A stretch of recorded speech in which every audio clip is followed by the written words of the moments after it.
né avec un drôle de nom. Salut, je m'appelle Luke Yu. Mais ça n'a pas toujours été mon nom. Je l'ai légalement changé parce que mon nom de naissance était absolument horrible. Je crains presque de vous le révéler, mais nous y voilà. Mes parents m'ont appelé Fuck You, et vous pouvez comprendre pourquoi j'ai décidé de le changer dès que j'ai pu. Bon, vous vous demandez peut-être pourquoi mes parents m'ont donné un nom aussi horrible. À leurs yeux, c'était un super nom. Il n'y avait rien de méchant là-dedans, ou du moins, c'est comme ça qu'ils voyaient les choses. Mes parents ne sont pas nés en Amérique, voyez-vous. Ils ont immigré et ils étaient très fiers de leurs origines. Ils voulaient que leurs fils connaissent leurs traditions et n'oublient jamais d'où ils venaient. À leurs yeux, me donner un nom anglophone revenait à abandonner leur culture et tout ce qu'ils avaient appris en grandissant. Apparemment, un ancêtre très connu et respecté de mon père s'appelait Fuck. C'était un homme sage et il apparaissait même dans les livres d'histoire dans les pays d'origine de mes parents. Il était un héros de guerre ou quelque chose comme ça. J'ai lu beaucoup de choses sur lui, mais dans la langue maternelle de mes parents, mon nom n'avait pas une mauvaise connotation. Alors qu'en anglais, c'est une catastrophe. Enfin, rien que mon prénom est déjà problématique, mais associé à mon nom, c'est un désastre assuré. J'ai entendu tous les jeux de mots possibles sur mon nom, et c'est devenu incroyablement pénible. En plus, j'ai l'air asiatique, mais je suis né en Amérique. Alors au début, les gens pensent que je ne me rends même pas compte que ça sonne mal. Croyez-moi, je m'en rends compte. J'ai été élevé ici, et ma langue maternelle est l'anglais. Je ne me considère pas chinois. Évidemment, j'aime ma culture, et j'adore la cuisine de ma mère, mais ce n'est pas mon identité, et je ne quitterai jamais l'Amérique. C'est chez moi, et c'est ici que je veux être. Alors bien que mon nom sonne très bien dans les pays de mes parents, ici en Amérique, il me gâchait la vie. Mes parents ont catégoriquement refusé de le changer, peu importe le nombre de fois où j'ai essayé de les raisonner. J'ai utilisé tous les arguments. Je m'énervais, je pleurais, je les suppliais, j'ai même essayé de les raisonner. Je leur ai écrit une longue liste d'alternatives, j'ai fait des recherches sur l'histoire de ma famille et leur ai suggéré différentes options, d'après le nom de beaucoup de nos ancêtres. Ils les détestaient toutes, leur trouvant toujours quelque chose à redire. Le seul héros dans notre famille était Fuck, et il refusait de déshonorer sa mémoire en changeant mon nom. Ils m'ont expliqué que je devais être fier de mes origines et comprendre que je n'étais pas américain et que je devais donc me moquer de ce que les gens dans ce pays pensaient de moi. Je me suis tellement énervé quand ils ont dit ça. Je suis né et j'ai grandi ici, mais ils ne voient pas les choses comme ça. Et je me préoccupe de ce que les gens de mon âge pensent en attendant mon nom. Cependant, quand j'étais très jeune, mon nom n'était pas vraiment un gros problème. Évidemment, les professeurs ricanaient en disant mon nom et certains adultes me regardaient d'une drôle de façon, mais les autres enfants de ma classe ne comprenaient pas vraiment que mon nom ressemblait à une insulte. Mais en grandissant, vous pouvez imaginer à quel point c'est devenu problématique. Les enfants peuvent être vraiment puérils, car, eh bien, ce sont des enfants après tout. Et ils faisaient toutes sortes de méchantes blagues sur mon nom quand ils me parlaient. Et dites-vous que tout le monde se moquait quand les professeurs faisaient l'appel. Au début, je trouvais ça un peu drôle aussi, mais c'est devenu très vite lassant. J'étais très agacé par les blagues incessantes et les brimades que me causait mon prénom. Je voulais désespérément le changer, et j'en parlais tout le temps à ma mère et mon père. Mais ils étaient très têtus et rien ne pouvait les faire changer d'avis. Même les professeurs se moquaient de moi. C'était horrible. Et je ne vous parle même pas de ce qui se passait dès que j'allais quelque part où mon nom devait être prononcé à haute voix. Chez le médecin, tout le monde fixait l'infirmière, choqué qu'elle dise une telle insulte.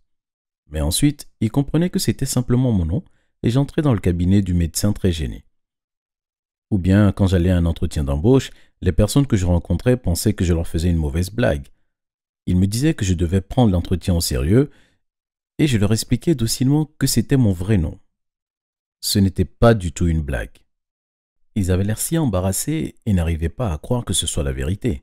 Mais après leur avoir montré ma carte d'identité, ils s'excusaient toujours totalement mortifiés. Mais bien évidemment, je ne décrochais jamais ce boulot. Après tout, qui voudrait embaucher un adolescent qui s'appelait Fuck You?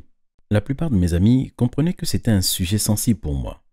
Et ils me donnaient des surnoms pour que ce ne soit pas un supplice d'être qui prononçait mon nom.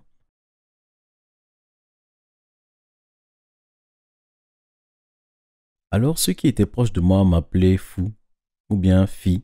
C'était sympa et j'aimais ces surnoms. Mais mes parents s'énervaient dès qu'ils entendaient quelqu'un m'appeler comme ça. Ils me disputaient et disaient que je devais être très fier de qui j'étais au lieu de me cacher derrière des noms idiots. Je leur expliquais que c'était mon vrai nom qui était idiot, pas les surnoms, mais ils ne le comprenaient pas. Ou peut-être qu'ils ne voulaient pas le comprendre, trop focalisés sur la protection de leur culture pour se préoccuper de leur fils unique. Une fois, nous avons fait un voyage dans la ville d'origine de mes parents, et j'étais très étonné que personne ne fasse de blagues en entendant mon nom. Je ne parlais pas la langue couramment, mais je comprenais assez pour savoir que c'était un nom totalement banal apparemment. C'était difficile à croire, mais à leurs yeux, Fuck était simplement comme Jane ou John ou quelque chose comme ça. C'était un soulagement, honnêtement, mais comme je n'avais pas l'intention de déménager ici, ce n'était pas vraiment une solution. Mes parents ont essayé d'utiliser ça pour me convaincre d'être fier de mon nom, mais ça n'a pas fonctionné. Nous nous sommes juste disputés pendant tout le vol du retour et m'ont dit que j'étais têtu. Je leur dis que c'était eux qui agissaient de façon ridicule, c'était mon nom, alors pourquoi ne pouvaient-ils pas respecter mon désir de le changer? Ils ont rétorqué que tant que je vivais sous leur toit et qu'ils subvenaient à mes besoins, je devais faire ce qu'ils me disaient et le débat était clos. C'est à ce moment que j'ai décidé que dès que j'aurai 18 ans, je quitterai la maison et changerai légalement mon nom. Ils étaient tellement en colère contre moi quand je leur ai dit, m'ont dit que j'étais ingrat, mais je m'en moquais. S'ils ne faisaient pas d'effort de comprendre ce que je ressentais, je n'allais pas me préoccuper de ce qu'ils ressentaient non plus. J'avais extrêmement honte de mon nom, et ça empirait avec le temps. Je voulais aller à l'université, mais je savais que mon dossier d'inscription serait mal vu. Je ne pourrais jamais être admis, même si j'avais les meilleures notes de tout le lycée.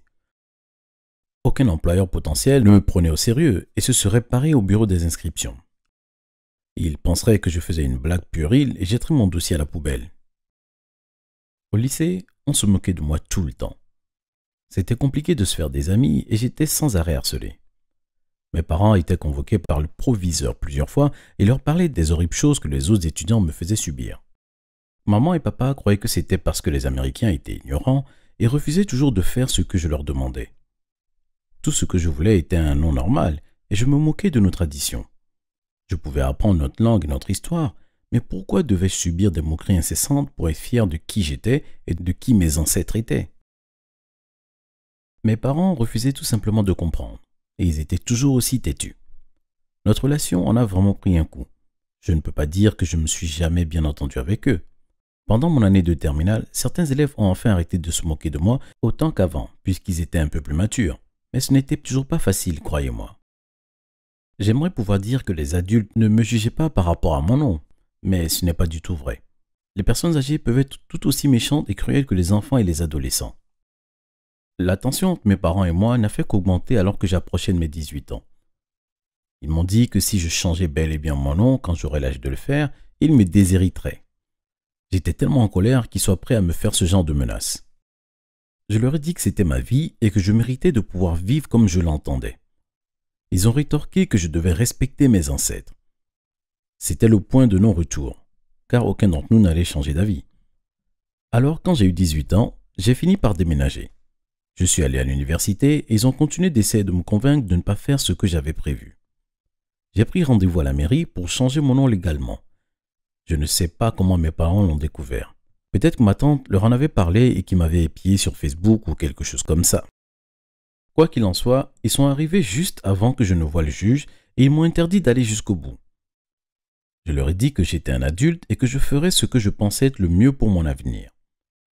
Ils m'ont traité comme si j'étais encore un enfant et m'ont disputé, mais j'ai refusé d'écouter. J'ai poursuivi la procédure légale et à la fin de la journée, j'étais Luke You. Mes parents étaient furieux. Ils m'ont insulté de tous les noms et sont partis en trombe. Depuis, ils refusent de me parler. Ils ne répondent même pas à mes appels et m'ont envoyé un email disant que je serai à nouveau leur fils quand je déciderai enfin de reprendre mon nom. Eh bien, je ne compte pas faire ça. Alors on dirait que je n'ai plus ni mère ni père. Ça me fait beaucoup de peine, mais je dois faire ce que je pense être le mieux pour moi. Je m'entends toujours bien avec ma tante et mes cousins, mais mes parents refusent de venir à une réunion de famille s'ils savent que j'y serai. C'est pour cette raison que je suis allé au mariage de mon cousin plus jeune, mais que mes parents ont refusé de venir. C'était si mesquin, mais je n'ai aucun contrôle sur eux. Alors s'ils veulent me rejeter, c'est leur choix. Sachant le mal qu'un horrible nom peut faire à un enfant, je me suis promis que si jamais j'avais des enfants, je leur donnerais un joli nom normal. Mais s'ils veulent le changer, je les soutiendrai totalement. Ça fait des années que j'ai décidé de me renommer en Luc, et mes parents m'en veulent toujours. Je ne leur ai pas parlé depuis ce jour-là, devant la mairie, peu importe le nombre de fois où j'ai essayé d'appeler. Merci d'avoir regardé cette vidéo. Connaissez-vous quelqu'un qui a un horrible nom ou prénom? Dites-le nous en commentaire. N'oubliez pas de vous abonner et de jeter un œil aux autres vidéos de la chaîne. J'ai claqué la porte de la voiture de mon père et j'ai immédiatement mis des écouteurs. Je ne voulais pas entendre un mot de la bouche de mes parents durant les prochaines heures jusqu'à ce qu'on arrive à destination. Je ne pouvais pas croire qu'ils me forçaient à déménager d'une des plus modernes villes du pays pour aller dans une vieille ville en ruine. Je regardais le paysage en écoutant de la musique, en rêvant de vivre dans un clip vidéo. Nous avons tous déjà fait ça, n'est-ce pas? Avant de continuer à vous raconter ma folle histoire, soyez sûrs de laisser un j'aime et de vous abonner. N'oubliez pas également d'activer les notifications pour être le premier à savoir quand une nouvelle vidéo est disponible. Juste après notre arrivée dans la ville, la population était au niveau de notre bienvenue. Il n'était que 10 000. Mes amis avaient plus de followers sur les réseaux sociaux que cette ville avait d'habitants. J'ai tourné les yeux et j'ai décidé de scroller sur mon téléphone. Je ne voulais rien savoir de cet endroit. Un peu plus tard, j'ai levé les yeux simplement car la route était en mauvais état. On était sur cette route de pavés entourée d'arbres. J'ai regardé derrière moi et tout ce que je pouvais voir était des arbres. Je ne voulais pas l'admettre, mais le décor de la route entourée de ces grands arbres était vraiment magnifique. J'ai regardé de l'autre côté de la voiture et j'ai vu ce grand portail. On l'a dépassé et je suis tombée en admiration devant la maison. Ça ressemblait à un château. Dès que la voiture s'est arrêtée, j'ai couru à l'intérieur. J'étais excitée à l'idée de l'explorer. Les meubles étaient couverts de tissu blanc. Il y avait des chandeliers qui étaient certainement éclatants dans le passé. Je me suis promenée un peu partout pendant un moment, en extase, devant la beauté de l'endroit, et je me sentais en sécurité. Je me sentais à la maison. J'avais cette sensation chaude dans mon ventre, même s'il faisait assez froid dans la maison. Mes parents se sont mis à rigoler en voyant la tête que je faisais. « T'as pas l'air de mauvaise humeur, n'est-ce pas ?» a dit mon père en plaisantant. J'ai simplement secoué la tête. On a passé les jours suivants à nettoyer la maison en passant l'aspirateur et à tout dépoussiérer, à ouvrir les fenêtres et à laver le sol pour rendre l'aspect brillant d'autrefois. J'ai regardé des photos de tous les bâtiments modernes que j'avais l'habitude de voir en ville, mais ce n'était pas comparable avec le décor en bois de la maison qui était magnifique, avec ses fenêtres gothiques et les vitres colorées. Peu après, j'étais debout en face de l'école, regardant mon père en train de partir. J'ai pris une grande respiration et je suis entrée. J'avais déjà mon emploi du temps et ma classe n'était pas très difficile à trouver. Je suis rapidement allée au fond de la classe. C'était un peu sombre. Je ne voulais pas passer par le traditionnel « Oh, dis-nous ton nom et 3 choses sur toi » car soyons honnêtes, tout le monde déteste ça. Mon premier cours de la journée était Histoire. Ma prof était super. Elle a dit vouloir commencer la leçon en racontant l'histoire la plus connue du petit village, juste pour que je puisse être au courant. Elle a alors commencé, la légende dit que quand cette ville a été fondée, les premiers habitants étaient une famille avec des pouvoirs maléfiques. Alors que davantage de monde venait s'installer, cette famille a commencé à jeter des sorts pour que leur business fleurisse. Et ils volaient ainsi l'argent des pauvres et de la poche des travailleurs. Ils ont amené la pauvreté sur notre ville. Et quand ils sont finalement partis, la ville était dans une situation d'extrême pauvreté. Ça a poussé les habitants les plus forts à partir pour ensuite revenir avec de l'argent pour nous aider à déménager. Nous souffrons encore de la malédiction de cette famille, tellement qu'il nous est impossible de prononcer leur nom. J'ai alors dit « C'est horrible !» alors qu'elle venait de terminer de raconter son histoire. Je me sentais mal pour les gens de la ville. Même s'il n'y avait aucune magie, ils ont été arnaqués de tout leur argent. C'est bien plus qu'horrible. J'espère qu'ils sont tous morts. Alors lançait un garçon assis au premier rang de la classe.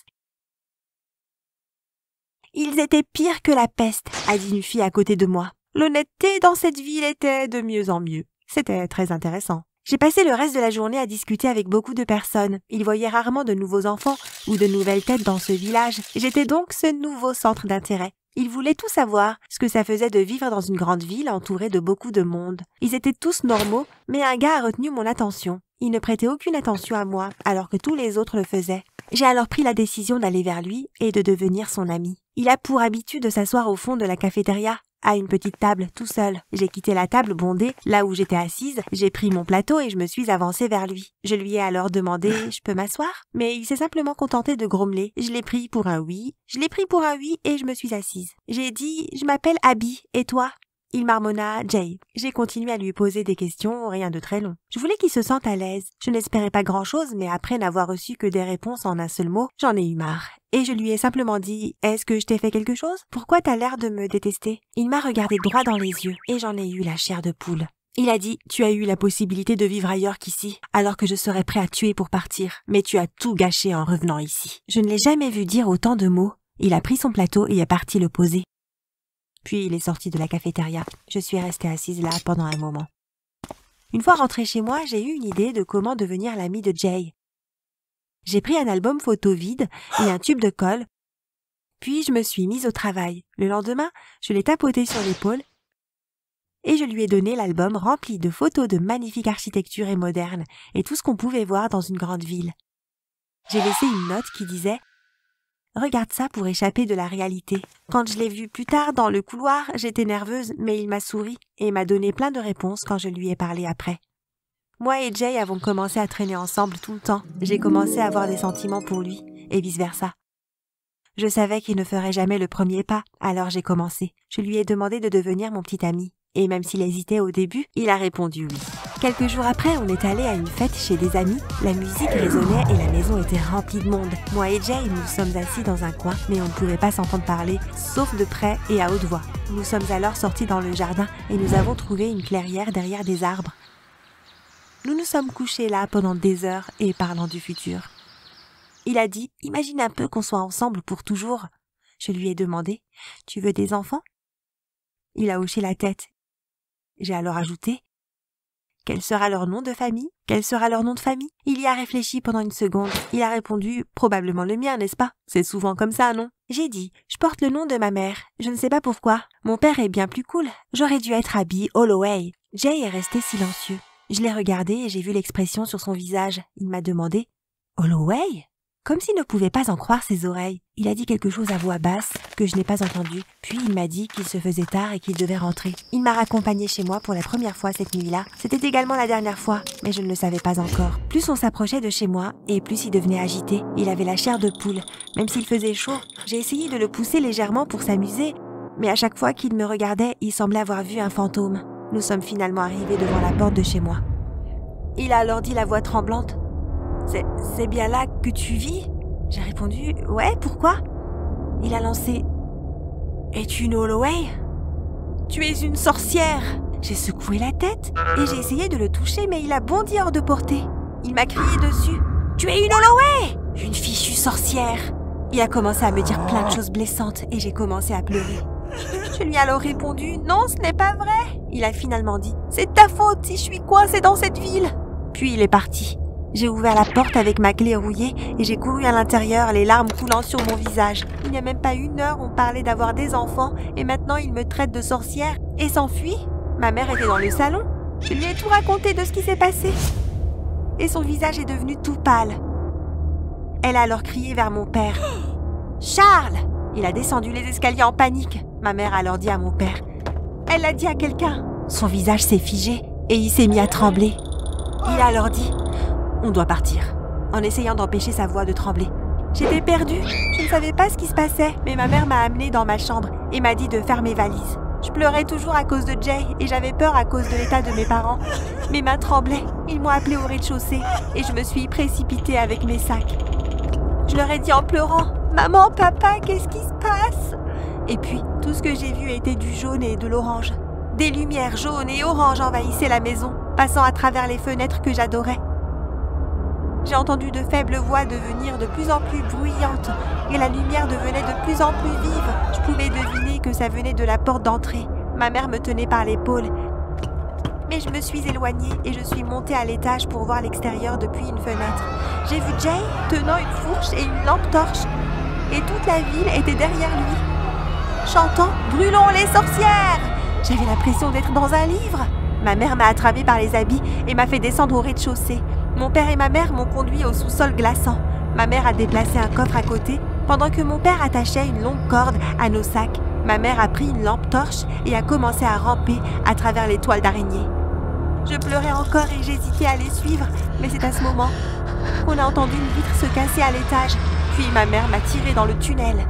Mon père m'a donné une extrémité de la corde et m'a dit de la tirer. J'étais en train de tirer les valises et les sacs alors qu'il replaçait le coffre en face du tunnel et il a commencé à pousser les valises pour m'aider.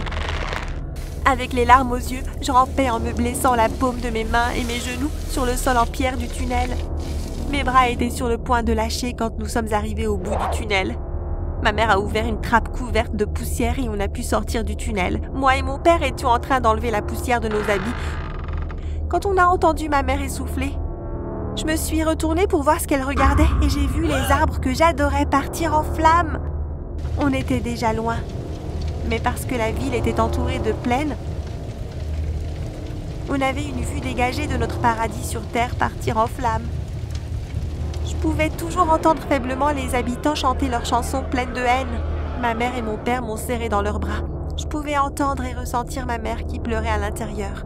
J'ai alors dit en pleurant « Tout est de ma faute, je n'aurais rien dû dire, je suis désolée !» Mon père a alors dit « Ce n'est pas de ta faute, chérie. » Tout en essuyant les larmes sur mon visage, il a ajouté « On aurait dû te dire la vérité dès le début. On vient d'une famille très riche qui, semble-t-il, avait des liens avec la magie noire. C'est pourquoi on n'a jamais utilisé mon nom de famille. » Et c'est pour ça qu'on se sentait bien chez nous. C'était la maison de la famille depuis des générations. Et maintenant, elle a été brûlée. Moi et mes parents l'avons regardée un moment en pleurant. Mon père a essuyé les larmes de ma mère, mais les miennes étaient déjà sèches. On a commencé à marcher. La prochaine ville n'était pas très loin, et une fois là-bas, on pourrait prendre le train pour un autre endroit. Pendant qu'on marchait dans la nuit, mes parents pensaient à toute la douleur qu'on avait subie. Tout ce dont je pouvais penser était de comment me venger de la destruction de notre maison et faire payer à tous ces gens qui ont brûlé mon paradis. Ils ont chassé ma famille de l'endroit d'où elle venait. Et j'allais attendre le bon moment pour leur rendre la monnaie de leurs pièces. Aussi loin que je me souvienne, il n'y avait que moi et ma mère. Mon père nous a abandonnés quand je n'étais qu'un bébé et ma mère n'a jamais eu d'autres petites amies. Comme vous pouvez vous en douter, ma mère et moi étions très proches et j'aimais bien qu'il n'y ait personne d'autre autour. De cette façon, j'avais ma mère pour moi toute seule. Mais parfois, j'étais jalouse des autres enfants. Quand ils avaient leurs frères et sœurs pour jouer avec eux, j'étais seule. Et la plupart du temps, ma mère était occupée à travailler et ne pouvait donc pas jouer avec moi. Parfois, dans ces moments-là, je souhaitais vraiment avoir un frère ou une sœur. Mais je suppose que j'aurais dû faire attention à ce que je souhaitais. Mais avant que je ne continue, assurez-vous que vous aimez la vidéo et que vous vous abonnez et activez la cloche de notification pour ne plus manquer d'autres histoires folles. Les choses étaient assez normales. Ma mère et moi avions une bonne routine. Tous les jours, je me levais pour aller à l'école et ma mère me faisait des crêpes avant de partir elle aussi au travail. Une fois rentrée de l'école, nous regardions la télévision ensemble, puis je partais faire mes devoirs pendant que ma mère préparait le dîner. Nous dînions ensemble, parfois dans le jardin, parfois dans la cuisine, ou parfois même en regardant la télévision, puis nous faisions une partie de cartes. J'ai été la championne invaincue jusqu'à l'âge de 12 ans, bien que ma mère m'ait peut-être laissé gagner. On prenait un chocolat chaud avant d'aller au lit, et si j'avais de la chance, ma mère me laissait prendre des marshmallows aussi. Puis on allait se coucher. La vie était assez normale. Je ne voulais pas que les choses changent. Je sais, le changement est inévitable, mais je ne voulais pas que les choses soient différentes. Bien sûr, ma mère pouvait rencontrer quelqu'un de nouveau et avoir un petit ami, mais je ne l'ai jamais admis auparavant. Je ne voulais pas qu'elle trouve quelqu'un de nouveau. J'aimais quand il n'y avait que nous deux, et je ne voulais certainement pas d'un frère ou d'une sœur. C'était la dernière chose que je voulais. Mais c'est exactement ce que j'ai eu. Les premières choses qui ont commencé à changer, c'est notre routine. Là où nous avions l'habitude de jouer aux cartes, ma mère disait soudain qu'elle devait sortir pour acheter quelque chose rapidement, et elle s'absentait pendant des heures. Puis parfois, à son retour à la maison, elle n'aurait même pas acheté quelque chose. J'étais très méfiante. Elle avait rendez-vous avec un petit ami secret. Je lui ai demandé ce qu'elle me cachait, mais elle a ri et m'a dit que ce n'était rien. Mais j'étais toujours méfiante. Puis, il s'est passé autre chose qui a bouleversé mon monde. Quand j'avais 15 ans, un nouvel enfant est venu s'installer dans notre école. Elle s'appelait Charlotte et elle était très timide. Nous suivions tous les mêmes cours, donc je la voyais presque tout le temps. Mais je ne lui parlais pas beaucoup pour être honnête. Elle n'avait pas beaucoup d'amis et elle déjeunait toujours seule. Quand j'ai parlé à maman du nouvel enfant à l'école, elle m'a tout de suite dit que j'avais besoin d'être amie avec elle. « Mais pourquoi ?» ai-je demandé. « Elle est si timide. »« Je ne pense pas vraiment qu'elle soit mon genre d'amie. »« C'est une nouvelle enfant, » a répondu maman. « Tu devrais lui donner une chance. Vas-y, Abigail, fais-le. » J'ai soupiré et j'ai finalement accepté. Je suppose que je devais être amie avec Charlotte maintenant.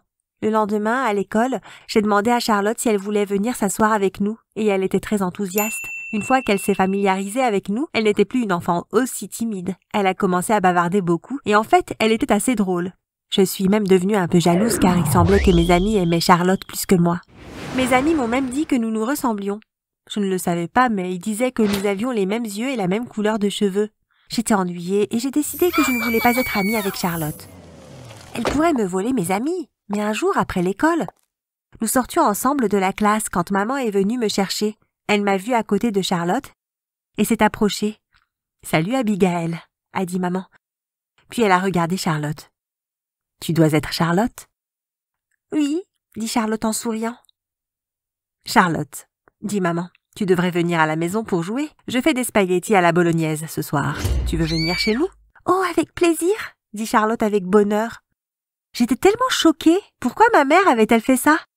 Elle n'avait pas l'habitude de demander aux gens de venir au hasard. D'habitude, elle me consultait d'abord pour savoir si je voulais qu'elle vienne. Et je ne voulais certainement pas que Charlotte vienne. Mais je ne pouvais pas dire ça maintenant parce que c'était impoli. J'ai soupiré et nous avons toutes les deux suivi maman à la voiture. Quand nous sommes rentrés, j'étais nerveuse car je ne savais pas quoi faire avec Charlotte. Mais maman s'est occupée de ça.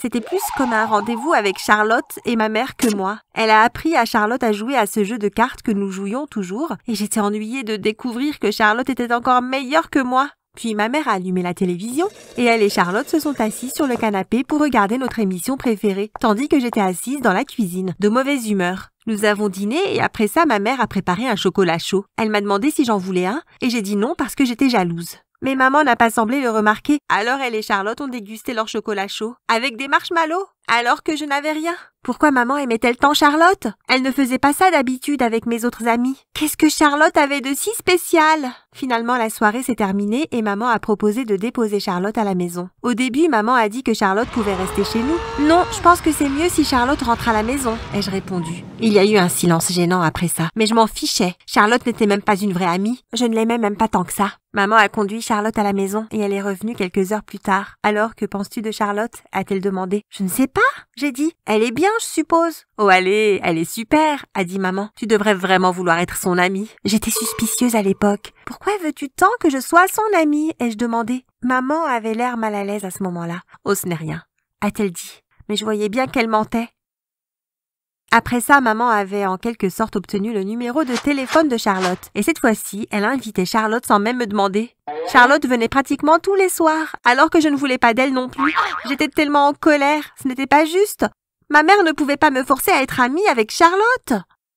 Mais il semblait aussi que Charlotte voulait être amie avec moi. Elle était toujours si gentille avec moi et essayait toujours de faire la conversation. Mais j'étais obstinément silencieuse. Elle voulait peut-être être amie avec moi, mais je ne voulais pas être amie avec elle. Puis, à ma grande horreur, maman a commencé à appeler Charlotte « chérie » et « mon cœur », comme si Charlotte était sa propre fille. J'étais tellement en colère. C'était comme si ma mère essayait de me remplacer. Chaque fois que Charlotte venait, je m'enfermais dans ma chambre. Mais ça signifiait que je ne voyais jamais vraiment maman, car Charlotte et maman étaient pratiquement les meilleures amies du monde.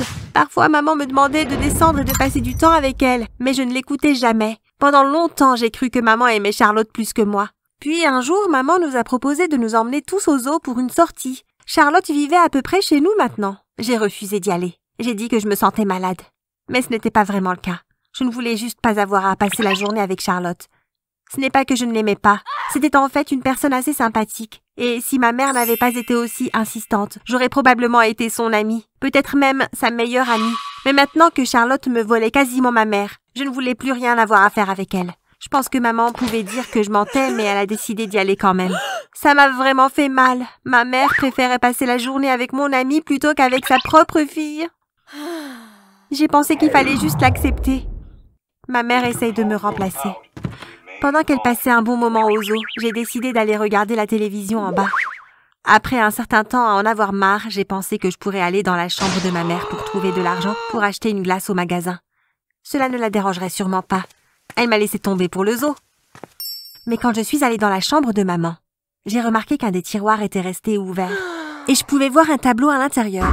Je l'ai ramassé et j'ai souri parce que c'était une photo de moi, bébé, avec ma mère. Mais ensuite, ma mâchoire s'est décrochée. C'est alors que j'ai réalisé que ma mère tenait 2 bébés dans ses bras, ce qui voulait dire que j'avais une jumelle. Je ne pouvais pas y croire. J'avais une jumelle. Où était-elle? Que lui était-il arrivé? Puis j'ai remarqué un autre morceau de papier dans le tiroir. C'était un certificat de naissance. Il y en avait 2. Il y avait le mien avec mon nom clairement écrit dessus. Puis un autre Et ce que j'ai vu m'a vraiment choquée.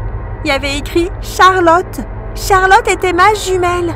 Comment aurais-je pu avoir une jumelle? Pourquoi Charlotte avait-elle disparu de ma vie pendant tout ce temps?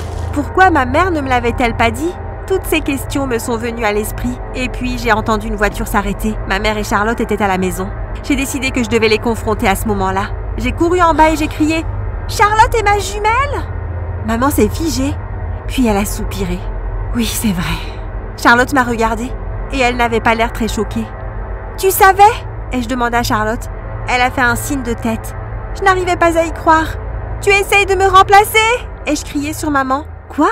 demanda-t-elle sous le choc. « Non, bien sûr que non !» Puis elle m'a tout expliqué. Maman n'essayait pas de me remplacer, elle essayait juste de nous mettre à l'aise ensemble et elle espérait que nous ressentions ce lien de jumelles.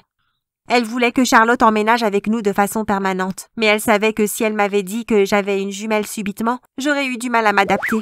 Maman a dit qu'elle avait en fait kidnappé Charlotte. Enfin, plutôt sauvé de notre père à la naissance. Nous étions séparés, donc maman m'a prise et papa a pris Charlotte.